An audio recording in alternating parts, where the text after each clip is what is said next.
Kejuaraan sepak bola usia dini untuk mencari bibit muda digelar SSB CISC Kendari. Sebanyak 154 tim sekolah sepak bola berpartisipasi di ajang kali ini.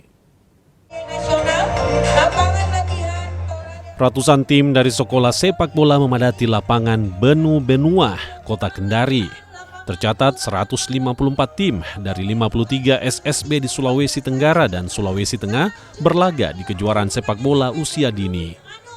Kejuaraan yang berlangsung selama 5 hari ini terbagi dalam 3 kelompok umur, mulai dari usia 10 tahun, 12 tahun, dan 14 tahun. Kejuaraan yang mulai digelar pada 16 Desember ini menjadi wadah untuk mencari bibit-bibit pesepak bola yang dapat berkiprah di nasional maupun internasional.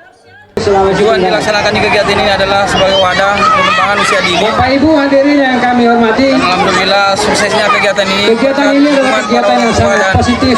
Sponsor karena dari berbagai pihak. Di samping kita membina internal bakat sendiri dan luar.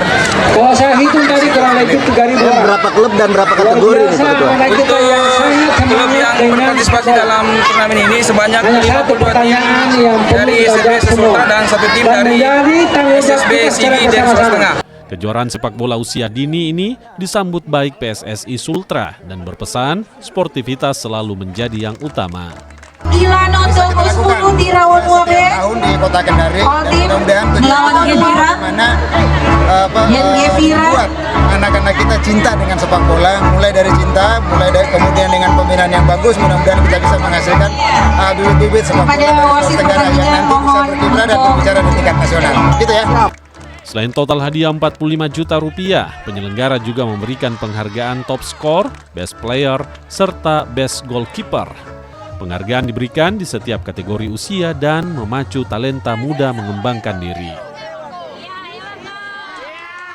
Silviansia Kia, Kompas TV Kendari, Sulawesi Tenggara.